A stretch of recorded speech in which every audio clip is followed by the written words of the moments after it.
Gnomey. Thank you for talking to me today. Thank you. I like to always start off asking people about how they grew up. It's just a big Sure. foundation of who we become. So tell me about you growing up. I grew up in Brockville, Ontario, small little town. How deep do you want me to get? Whatever you want to share, man. So yeah, I didn't grow up that pretty like underprivileged. My dad worked at a gas station. My mom was like babysitting. It was like that until I was about like probably in grade 8. My dad lost his job, so I was in grade 6. He went back to school, and so did my mother. And he got a job at IBM, so we moved to Ottawa in grade 9. So we're booming. I'm talking, we were going from about $15,000 a year. That's what my parents made combined. We're living in government housing. To combined, they're probably making about like 120,000. But for us, I mean, I felt like a millionaire. So we moved from there. I moved to Ottawa from grade 9 to like grade 12, and then the tech boom fell. I don't know if you remember Nortel and all that. So IBM closed. My parents moved back to Brockville. I moved back to Brockville for about a year, and then I've lived in Ottawa since I'm about 20 years old. Why did you come back to Ottawa after you went back to Brockville? When I went back home, because my parents moved back once the tech boom fell, right? They didn't know what to do, because that was their first real job too, which was like, so from them having like nothing to having everything to losing it all, they didn't know how to function. They were scared to stay here, which I really think was a big mistake. Although they did all right going forward, I think they didn't have that fear. We would have had like a real good future here. But I went back to Brockville, and it's just a really hopeless little town, right? Everyone's into drugs. There's really no jobs. You can work at a factory, but back then I don't know if they still do that. It was like through a deco or manpower, so you could never actually work at these factories. You'd be through like temp agencies, right? So it's like there was no future there, and no matter what I'd try, it was just I felt hopeless. And I think like, you know, if you've ever lived somewhere small and you move away, you almost become a different person. And when I moved back there, is like I was that old loser kid, and when people look at me, I just feel shame. I can't describe it. I hated living there, so I saved up and I moved back to Ottawa. And I moved actually to Westboro. And that's when I was paying $650 for rent. And I remember my mom started crying because it was right on Churchill. And looking back, it's crazy. She started crying because she was so afraid because the neighborhood looked bad back then a little bit, just that little street. And she started crying. It's like, you look there now, it's like, I should have stayed. But yeah, I just had to leave that town. And you just had liked Ottawa, like that. You had a good association, I guess. I didn't know Ottawa, anything else. Okay. So like, to be honest, it's either like go here or go to Kingston. So it's like, that's kind of like the in-between. And I had these delusions when I was going to come to Ottawa that I was going to make hundreds of thousands of dollars. I was going to become famous, a super comedian. None of it ever like went into fruition, but like I just started doing the struggle, and I've lived here since, right? Trying to do one project after another. So when you first came here, you wanted to be a comedian? Like, was that your thing you were going to do? A comedian or like an actor or something like that. And I got definitely caught up in like the Sandy Hill, like, because this is probably like 15 years ago, right? I got caught up into the Sandy Hill, like all the fake little filmmakers making little useless fucking projects. And I just did like a whole lot of nothing. You know? I can't believe looking back now, like how much time I've wasted just doing a little bit of nothing. But a whole bunch of little nothing projects. And then, so acting, some comedy, how long did that go on for? I think it's always like, anytime I find like an opportunity, I'm jumping in on it still. Like right now, like the last like 4 years, I've been doing the Gnomey project, right? And I've always felt like the gnomes have to come first. I feel like, as weird as it sounds, weird compete maybe. Okay. So it's like, I feel like they bring like a much more wholesome, like more, I don't know. I know it sounds like condescending, but like I feel like they can have an impact on the world. Like they can impact people and have like a more positive effect than I ever could. So I just. How did this start? So it was me and my buddy Ziggy. To break it down honest, I think it was like two unhappy people that wanted to make people happy. And everyone just seemed so miserable during COVID. And so we just started dropping gnomes. And it got picked up by the news, and we started getting really, really crazy, and we just kept going with it. And it's just really, it's been a project to see where it evolved. But like the core of Gnomey was just like a bunch of unhappy people like in the city, us ourselves included. And I think we were both going through like, I don't know how much I want to talk about her situation, but she was going through like a lot of trauma in her personal life. so was I, you know, and it's kind of like starting new chapters also. And it was a really nice release. And then getting to make people happy was like the only thing fulfilling really that was going on for us at that point. And we just, I think we almost got addicted to that, like having to make people happy every day. Cause I wasn't feeling happy, neither was she, but like doing that, we were able to have that like little moments. Is she still part of the project? No, she's been gone for about like 2.5 years. I think with me and Ziggy, the biggest issue was Ziggy was successful. Like she worked really hard, grinded, had a job in like the private sector, but like very fancy. And me, I'm always been a fucking hot mess. So like making those $15 deals, $100 deals, I was real aggressive for that. I needed that money. I still need that money. And she didn't have that drive, and we kind of like had to separate because like when we started, we'd make a gnome in 2 minutes, 3 minutes, right? Put it out. It wasn't, I really got like obsessed with like the quality and the product and like the vision of it. And although she was such a huge part of it, I never would have succeeded without Ziggy because I don't drive. It had to go a different direction. And when you're making more than 6 figures, you don't have the passion and the love. And I really just love those gnomes. I don't know. There can only be one, like Game of Thrones. There can only be one gnome king. It had to be me. So yeah, for about the last 3 years, it's been me solo. Why gnomes? I don't know. I don't know. It like originally I was thinking dwarves. Yeah, and like gnomes are just perfect. And like when we started making it, it was just gnomes came.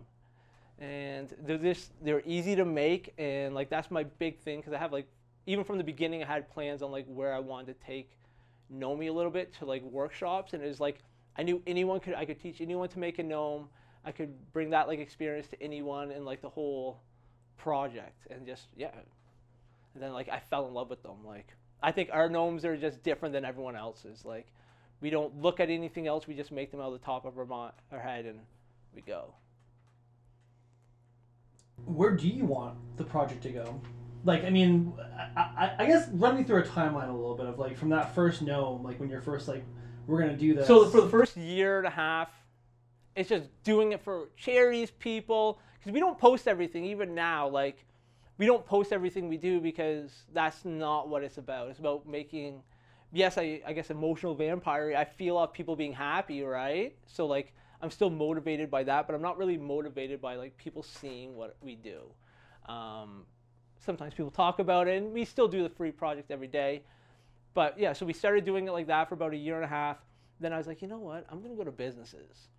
I'm going to offer them, hey, I'll do a gnome drop, promote you, because I have only local followers in Ottawa, and like we have like a nice little impact. Like I think as an artist, I think we're up there. Like I think we've like certain days we're probably making the most noise in Ottawa than any other artist. We don't get that respect like in that regard. People don't look at us like that. But like I knew there was like power to us, so I went to restaurants. I was like, hey, how about $200? We'll do like a little gnome for you. We'll promote it around the business, make a little content. And I started doing that, and everyone started picking up. Once Blonde Baking picked up the 100 gnome like 3 years ago, they picked up the Easter egg where I made 100 gnomes for them and hid it. They've been doing it every year since, and probably like 3 gigs. That motivated so many people to hire us. And Jackie was the first person to pay me like almost 4 figures, right? And to me at that time, I was like, oh, I thought I was just gonna blow up. I never made that. I don't usually make that now, but I usually make about like $200, $300. And I started going around to restaurants. I started selling it. And that was like pretty well just paying to be able to keep doing the project. And then from there, I just like started doing markets. I started promoting like, we always do, but like I've done markets, and like I like to promote like other artists, other like makers, businesses. Like I don't charge every business. Like a lot of them I'll do for free too. Because if I think like, I know how much it sucks that like Ward 14 is a great example. I think they do so much for like independent chefs, artists, and stuff like that, and they don't really get someone just saying like, hey, you guys are just awesome, and I just want to do something for you. And I'll try to do little stuff for restaurants like that when I see them doing stuff, and I'm like, I wish I was like impacting people like that and being able to help people like that. So I try to like do it instead of for the people, for like the business, to say like, hey, what you're doing is awesome. The community matters a lot to you. Yeah, it does. Like, I'm not really trying to be a part of the community, but I definitely want to see the community be like really happy. Like, I really enjoy seeing people thrive. And why do you say you don't want to be a part of the community? I don't know. I feel like, I'll give you an example. Like, if I go past a park and I see a bunch of families hugging and laughing, like, I'm like, yeah, that's awesome. If I had to be in that like little mix, I'd find it draining and be like, that's not really what I want. I don't know. I don't really feel like, I hate being that person. I don't really feel like at all I feel like I fit into society at all. But I really enjoy like the beauty of society, and it fuels me. But like from a distance. That's why like very seldom will you see me go on cam or like go to events or anything. I really try to keep it just about the gnomes and the energy there, and not try to like have that power push with each other. I really appreciate you talking to me, first of all. No, I appreciate it too. Yeah, wow, that's just it's really interesting, right? Because I feel you're obviously impacting the community, and by your own intent, like you are trying to do that in a positive way. And so to me it feels like, well, you're so intrinsically part of that, you're part of it, but then your perspective on it is almost like, I'm happy to see everyone enjoying this, but I don't want to participate in that. Yeah, exactly. Right? I don't like the way it's uncomfortable, right? I enjoy like the solitude and being away from it, and like just being able to be a part of it. Like I've always said, like I'm just happy to be here, right? So I'm just happy to be a part of it. And like I always dream, I know it's like probably condescending again to say, but like I hope just to have like a sentence in people's life books, you know? And I know what we're going through. There's people that have played it so much, and they're so intense into the game that like when they're talking to their grandkids for 20 years, they may just tell a little story about how they used to hunt gnomes around in the city. And I'm like, that's all you can really hope for, is maybe have like a little page, or not a page, like a little sentence in someone's like life story. You know, have like a little impact that way. What was a time that you felt like kind of that feeling that you're talking about, right? Where it's this nice sense of like you're increasing the social joy is how I would put it. What's kind of like a moment that stood out for you in the last few years of doing this, where you're like, this is why I'm doing this? I get a lot. Like, so I think I get a lot of people, like we're all drawn together, a lot of quirky people. I think a lot of sad people too. And I don't mean that really. Like, I think I'm a naturally sad person. And there's so many times you get messages like, they'll tell me the personal story of what's happened and how they went and found that little gnome, and it just meant something to them, right? And it's just kind of insignificant, but like all it is about is getting people those like small little moments that you can just feel happy for a second. Because like, I don't know about everyone, but like I don't know how to do that. Like, I'm not trying to feel sorry for myself at all, but like I don't know how to be happy. I don't generally feel that way, but I know those little moments, and because I know those little moments, I know what I'm looking for. And I know, like, even though I won't actually feel those little spikes, I can feel when I'm living a lifestyle that makes me feel a little happy because I've had those little moments. And it's just about giving people those little moments. Or you're just going to get that little moment this month. You know? Life sucks for a lot of people. Can you think of like a gnome that you designed that really meant something to you? No, they're all my little babies, right? I love them all, but like I always say, I make them and I send them, right? Just because like it's something you could definitely become a weirdo and start having like gnomes all around your house. And like if you came into my house, you wouldn't think like, I try not to, as weird as it sounds, like I don't want to look like someone who does gnomes. Like I'm proud of what I do. I like to call myself the gnome king, right? I don't know anyone else is doing his gnomes as big as I am, right? Or is taking it like to this type of little zone. But yeah, I try to be like, avoid all that stuff and just make them, you're out of my life, and keep going. You're very proud of it though. Yeah, I love it. Like I would have never thought, like, looking at my life, like, ooh, I'm gonna be focused on doing gnomes the rest of your life. And I really have like big plans for it. Like the workshops, I really think like that's where I've always wanted to go, even from like when we started doing it. Because like, you gotta think, if you have any type of disability at all, even if it's like physical or mental, right? You can make a gnome. You can roll it up. You can put the hat on. You can put the beard. And then we can take those gnomes. We can go hide them around for you around the city. So you get to see your work make someone happy too. So you get to feel what that person's feeling at the same time. You know what I mean? So it's bringing that normally you may not always get to make people feel happy because like I've been there. I'm just saying like a lot of times we feel like a burden to people. It's nice to be able not to feel like a burden. You're the one doing that. You know, you're the one making happy, whereas usually everyone else trying to make you happy. So it's almost like taking that thing that you have right now and trying to expand that out to more people, to let more people experience that if they want to through the workshops, like you're saying. Yeah, like I have like, or being able to like have like a little cause, and it's like sometimes it's hard to like support something or like help something that you're really passionate about. Those gnomes make it easy, right? You just have to go in there like a cherry on the cake. I always say we're not like the main course at any event, but we can be a really good like entree.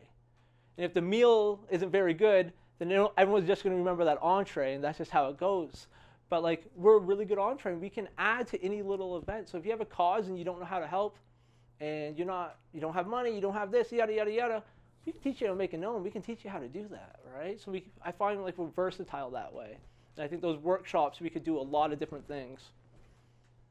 Ideal scenario, where is this go in like 5 years for you? Like you're saying the workshops, but you're also saying you got big plans. Do you have more than that? Like where would you like to see this project evolve to? So right now we've tried to go into Toronto, we've tried to go in Montreal and like have it just start expanding bigger. Now it's hard because everything I can't describe is so expensive, right? I don't make a lot of money.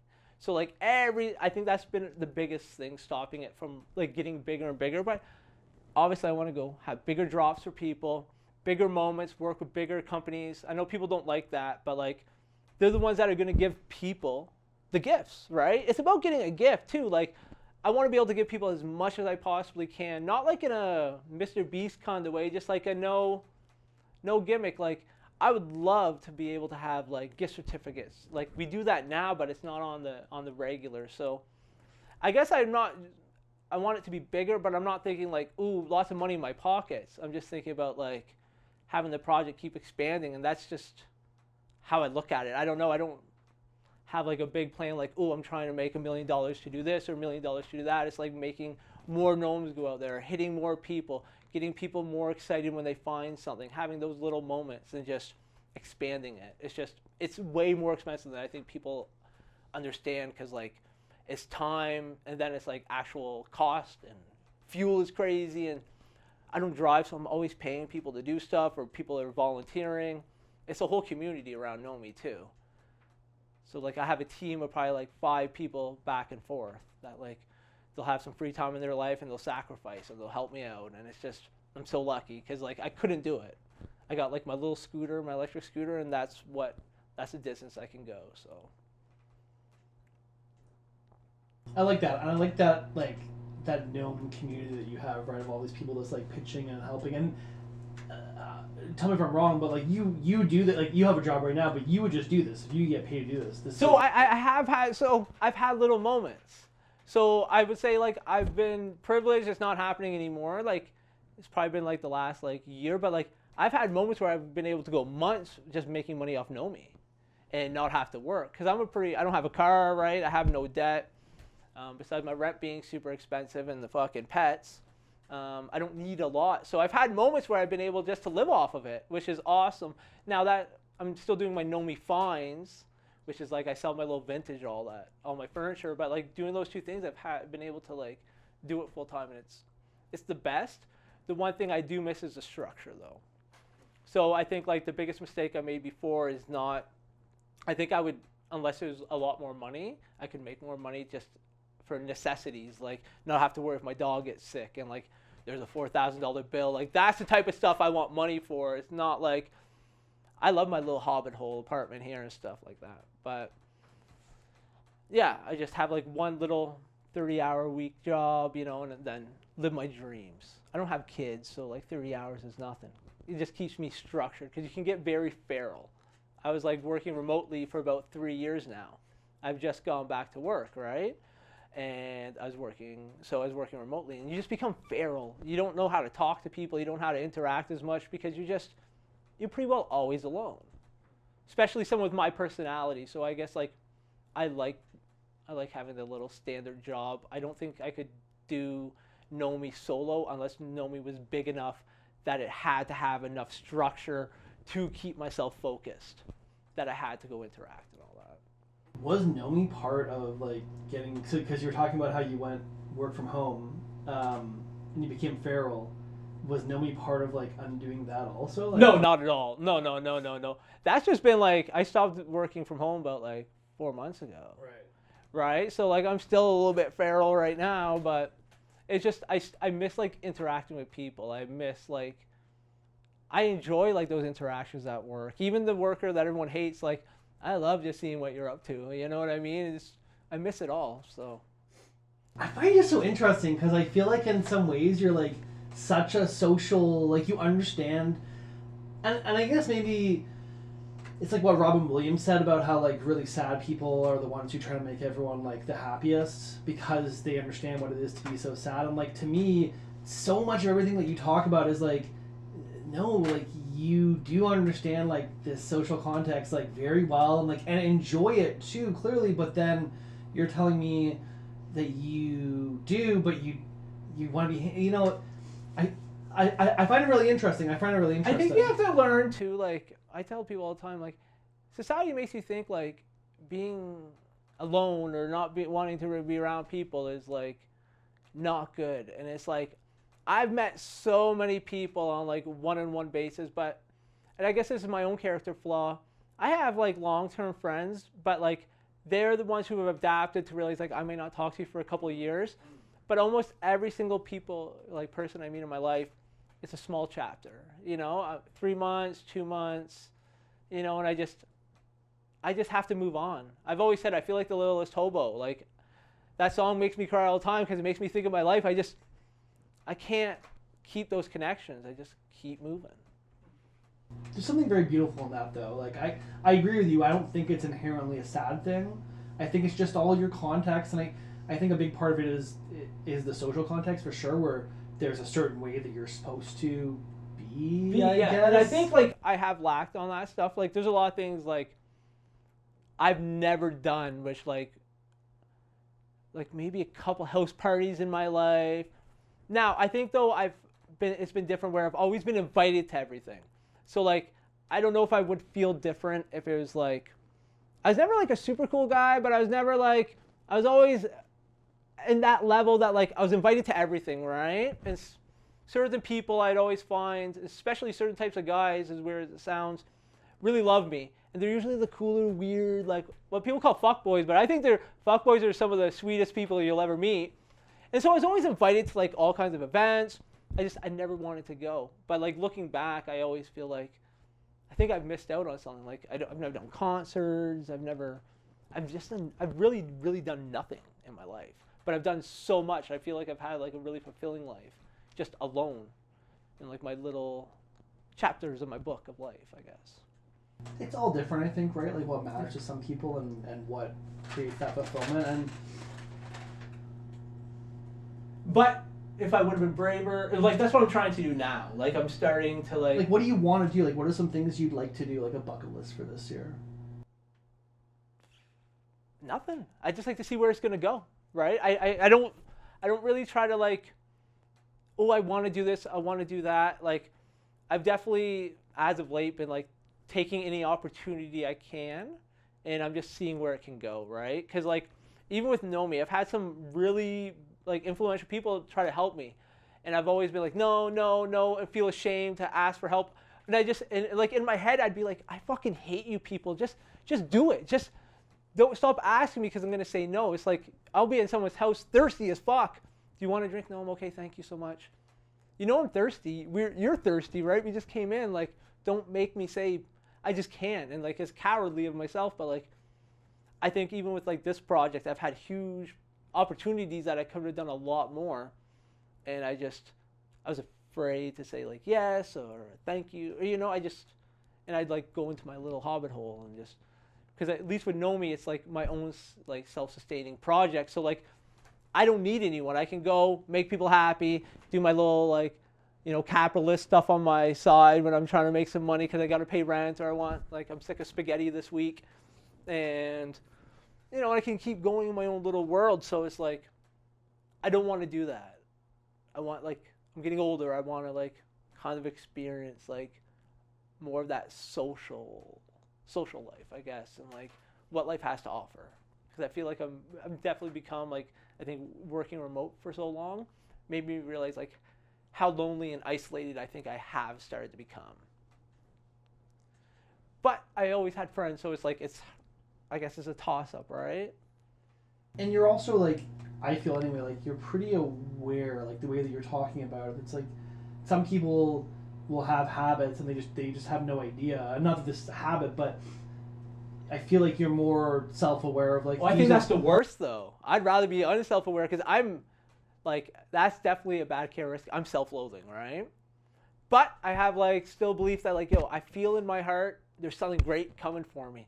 I can just feel it shaking in my fingers. It's just, I don't know if it's me, that's why I need to do more. It's me afraid just to accept it and let myself go farther or what. But I'm always so aware of all of my fucking bullshit. And it's the worst when you work because you wake up the next day and you're you're still doing it, bitch. Still doing it, right? And it's always on my mind, especially as of late.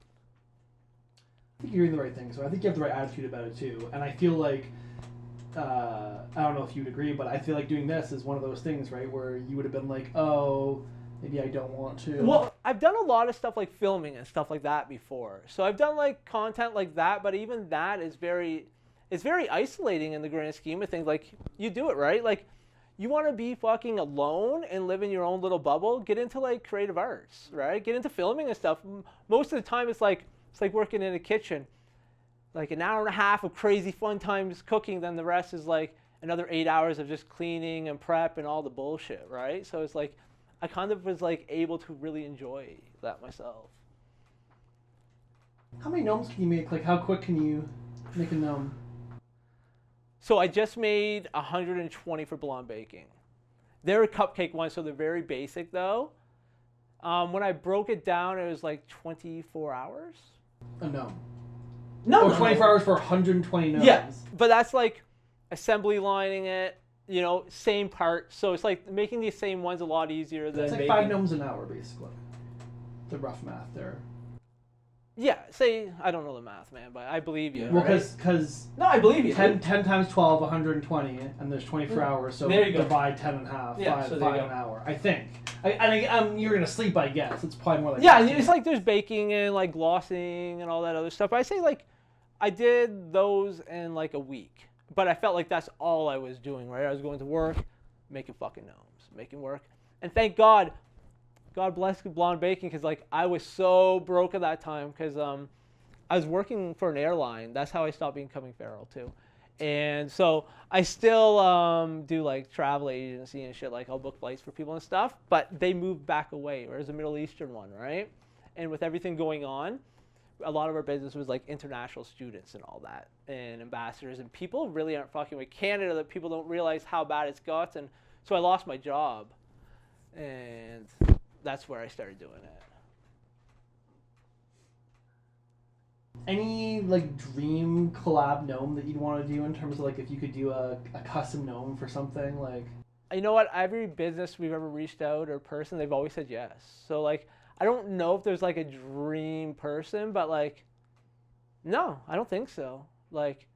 Maybe a couple pastries I haven't made. Those are usually my dream collabs. As weird as it sounds, walking down the street, looking into a bakery or a restaurant and seeing a menu item and being I want to turn that fucking into a gnome. Stuff like that. But as far as people, I don't really know who anyone is either, so I don't really watch TV or anything like that. So. What's a dream food you want to make a gnome out of then? I think I've made it all. Anything I see, I make it, right? I'm kind of a writer. If I see it, I go and I make it right away. I don't wait around. I just come home and, because it's very easy to do, right? Come home, make a little gnome, make the little blueprint and just go. So I think I've made almost everything you can imagine. I've probably made about 10,000 gnomes by now. Easily we've made 10,000 gnomes. In 4 years? Yeah. Maybe we're going on 4.5. So yeah. Because like we'll do groups of like 40, 50 at a time. Just so many people, like just showing you, like you reached out, hey, can I have 25 gnomes to do this project? I don't think people realize how much, and that's not zing at you, because I think, you know, we're filming, so I'm glad to do it. But how many people, I won't say no to nothing. I don't care if I don't like you. I think your thing is trash, and I don't mean that to you at all. So I'm just trying to like tell the story. And I don't mean that to any of the people that I gave gnomes to if they're watching. But yeah, I do it all the time, right? It's exhausting, and it goes to nothing. So like my number is fucking huge. Just like, yeah, 10,000 might be too much, but like at least over 5,000. Easily over 5,000, because there's a free drop every day. Every single day I do a drop on Gnomey too, right? So you got to add that. That's 365 just right there. Wow. Yeah, it's exhausting. It's every day, right? It's fucking every day. And because you say we a lot when you're talking about the project, and I'm assuming you mean you and the drivers, but you're the only one making the gnomes? Yeah, so, well, that goes back and forth. So usually I'm the only one making a gnome. Sometimes I'll get a girlfriend. She'll start making some gnomes with me. Once in a blue moon, I'll have some like help. But I'd say like 80% of the gnomes are all mine. And then like, yeah, if you get a girlfriend and, you know, she wants to fucking make gnomes, I'm going to make some gnomes with her, right? So it's usually like girlfriends that will like jump on the gnome thing. Okay, so in general, it's you doing the gnomes. Occasionally, you'll have the help of like a spouse or whatever. But in terms of the creation, this is all you. Yeah, it's all me, and like I control everything too. Like I hate to say it like that, but like ever since like when I took it over, it's like it's my vision, and it's like I don't, because it's just weird. It's about the gnomes, and like they're the star. And I kind of feel like I'm looking out for them, and so it's my vision. And just they have to look the way I want them to look. They have to have that sort of energy. I wouldn't let anyone make a gnome. Like, this sounds stupid, but you have to love those little bastards when you're making them. Because like if you want someone to be happy, you got to be happy when you're making it. And you got to be making it with that intention in your soul. Or I don't think it's going to translate. And like I think people can feel that energy, right? If you're getting that gnome. And, you know, I hope that these people will keep them forever, right? Like, just a little trinket, and they'll remember it someday. And I want it to last and have that energy, so. It's true. It's like you put the joy into the thing that you're creating, and then that's what keeps... Yeah, exactly. Like, I don't make them when I'm angry or sad. I never do that. Like, they're definitely made with love. Okay, well, and that's really interesting, because I was going to ask you about... You sort of compared this to writing earlier, and obviously writers, you not lose inspiration, but you just lack it sometimes. Like I personally have a lot of theories about creativity that we can talk about, but do you ever find, you made 10,000 gnomes or whatever, do you ever find yourself just being like, what else? I've done it, you know? No. Where I lose motivation is like poverty. Right? When I'm super poor, because I go through moments, right? I really go up and down. And I'm a hot mess, like I said. And so, like, poverty, sometimes you're like, what the fuck am I doing? You could be doing so much more, right? And just focusing it on other things. And I just can't. So, like, it's definitely sometimes it's like stops my professional growth, I could say. Like, I could go work a normal corporate job. That's not for me. And so like that's the only time I really get unmotivated. But there's never, because there's always going to be someone who needs to be happy. There's always someone around there, right? Misery is limitless, sadly, as it sounds. So I can always find someone to like try to brighten their day, right? So you never lose motivation that way. Well, I think I'm really just struck too by how so many of us who do creative things that we have to make money off of, like you're saying, it's like you don't always have the option of being in the best mood when you're doing something. It's like, well, I have to finish this, or I have to go shoot this, or I have to direct this, you know, whatever. But I'm really inspired by you saying like you won't make gnomes if you're not feeling joyful. Like you're not gonna do it if you're feeling like angry or... Yeah, I don't get like, and here I guess it's not healthy, but again, like when I get angry, I might be angry for like 5 minutes, 10 minutes. I don't really stay angry, or like I'm usually in just a pretty normal mood, right? So it's not like I have a lot of it's not like it's really affecting me, only making them when I'm like feeling positive or happy. And it's not like happy, just not feeling like I wouldn't turn it into something if I was feeling miserable. I'm gonna work on. That's the whole counterproductive of like what I'm trying to do with them. So. And like you said, the energy that you're trying to put Yeah, into exactly. that thing, like the idol or whatever. Yeah, no, I think that's amazing. What do you want to tell people? Like, I feel like with your gnomes, you kind of try to tell people something, and it's like it's more like a both a visual code and an emotional like codex is how I would describe those gnomes. Honestly, where it's like you can glean information of like, oh, it's this character, it has this energy to it, whatever. It's based on this thing, and then like you said, it's like that emotion that you put into it, and that joy of the thing, and so. Yeah, like. It's more basic than that. People? No, it's more basic than that. Yo, a lot of it's like, hey, let's just get a little happy feeling. It's not like a bigger thing. I wish it was. It's not. It's like, I try to keep it simple, stupid. Like they say, I'm just literally trying to make someone smile and someone happy and have a little moment. And as being greedy, get a little sentence in your life book. You know what I mean? And hoping it just goes forward, I guess. You know what I mean? Like, I want to see people happy. I don't think people are ever going to be happy again, as cynical as that sounds. I think the world's getting worse and worse. I see it all the time, especially through Gnomey and through Ottawa. I've seen it the last 4 years, how terrible people have gotten, how terrible the city's gotten. And I think, like, I find that motivating. It's like, try to put a little bit of beauty in the world, you know? I don't think I'm going to be able to do much, but, like, I don't know. Sometimes I feel real confident, like, if I can get my money up, I can really make like 150 people a day feel good, 200 people a day feel good. It's just time and money that's like restricting me. And you think things are getting worse?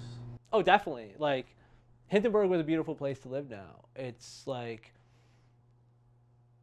it's dangerous. I noticed too, like, on every level where people that are doing very well in life are being more disrespectful to people and ignorant, and people that are doing worse in life now are being more disrespectful and rude. Like, I've had many issues around the neighborhood with like people like smoking crack around kids and like being in bus shelters and old ladies are shivering outside, and you're just like, where is this world coming to that it's just at this point that this is all so normalized across the board? Like, it used to just be like people would kind of try to have some self-respect. It didn't matter if you were at the worst of your life or the best of your life. You'd try to have some somewhat decency for your fellow people. And there's nothing like that anymore. It's just everyone's very out for themselves and just almost allowing the anarchy to take over themselves and the feeling, because we all do feel lost, and it's like you got to be strong, especially because like you're going to be lost and everything's going to keep sucking. It's not going to get better. You just got to keep,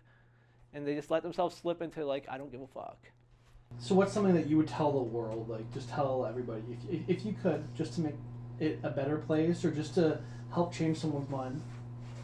You know, I would say like the thing that you want to do, every part of your body is going to tell you not to do it. And you're going to look at like how people are going to judge you, how everyone's going to look at you. And you just have to do it. And it's going to be, I feel embarrassed being the gnome guy sometimes, right? Because it's like, how the fuck do you explain that like to people? And I'm at a point, I can't fail because I've decided to be this person. So imagine being almost middle-aged and I put my bets on these gnomes making a difference in the world and me being able to do it, and then like it failed. And then you're like, what now? Remember he went through that fucking weird phase and he was that fucking weird gnome guy? Guy's a fucking weirdo. So like, it's scary, but I have deep down in my heart, I know it's gonna work, and failure is just not an option, and you just got to keep pushing past and you just got to do what you want to do. I guess is probably the best way. And if you don't want to be nice to people, I'm not saying go around to be nice to people. Like, that could be a toxic, disgusting feeling for you. Just do what you want to do, right? So I think that's what most people aren't doing. Everyone's trying to be what they're watching on YouTube or on Instagram or TikTokers or whatever you call them, and no one's being themselves. It's very rare that like even going around that I'll meet like other artists or something in the city that you're like, wow, that's a really genuine normal person. It's like everyone's kind of like a character.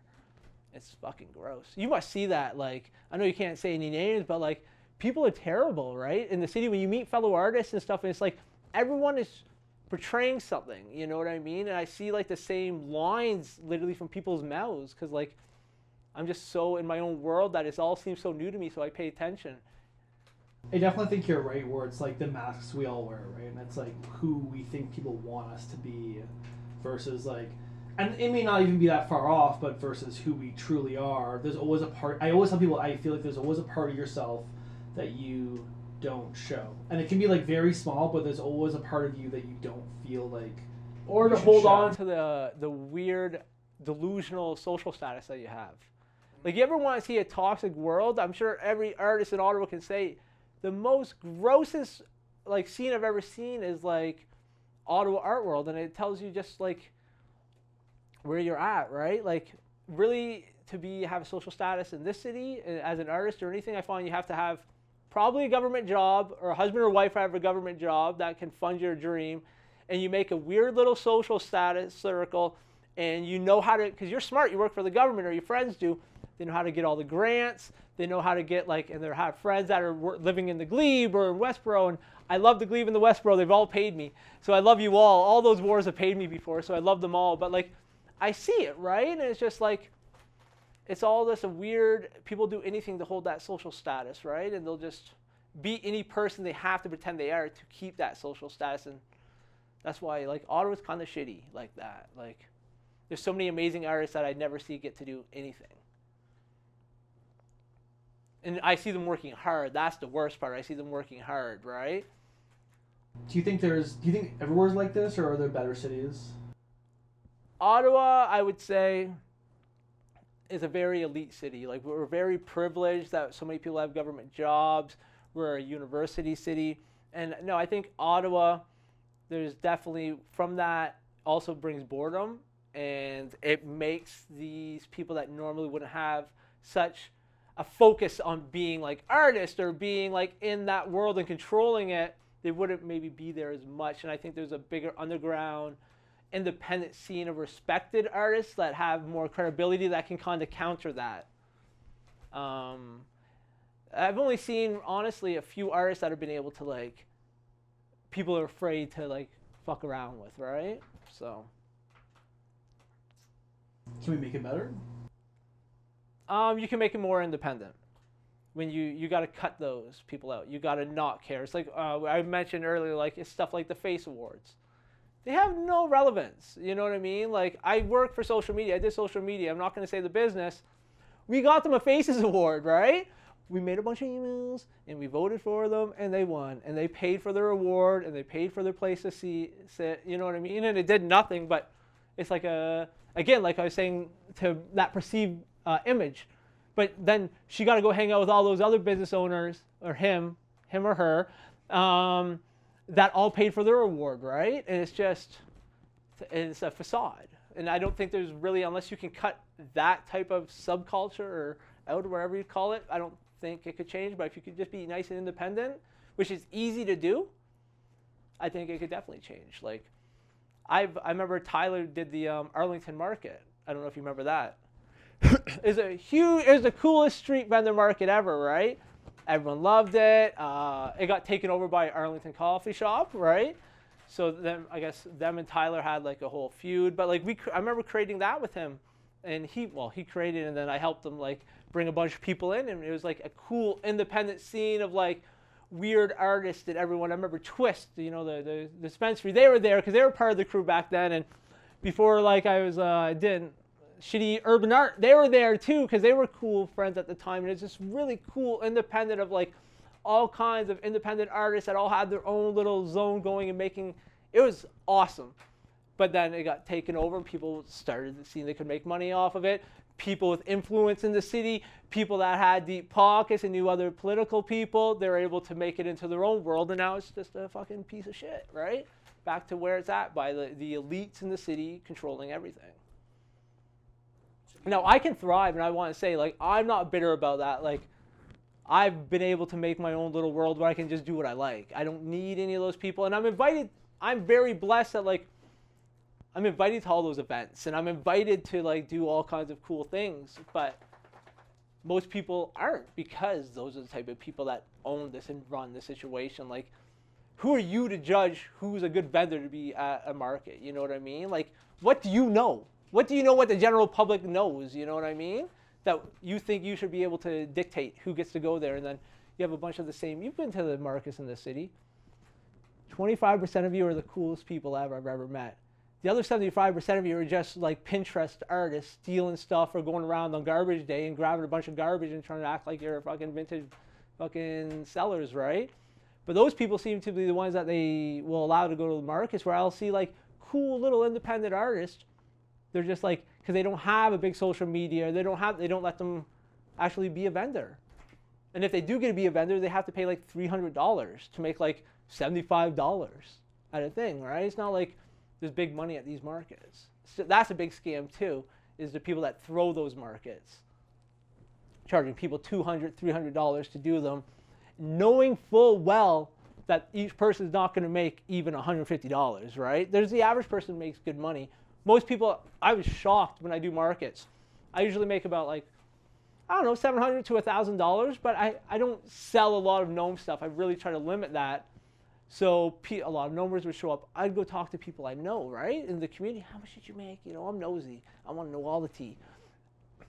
$100, $150. They would tell me like, and I'm not laughing, like I feel bad, but it's like, why are you doing this? Like, they'll be like, oh, I usually make about $200. How much did you pay? Like, if you're lucky, $150 to go there.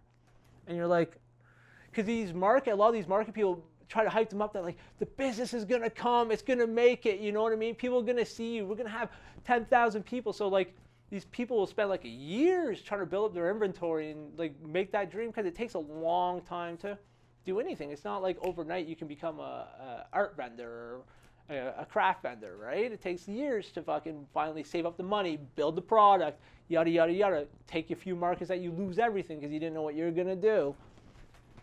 And it's just a level of exploitation like you'll never see. It's just those little markets. Not all of them. Some of them are beautiful, but most of them are just a big exploitation.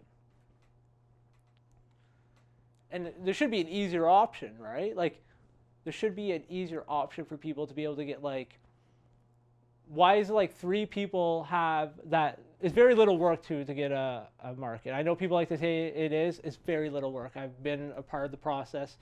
Why are 3 people being able to make, say, like $10,000 combined that have nothing to do with the art world or anything, and they obviously, clearly, you're not investing the money back into the venue if you're not bringing like people into the seats, right?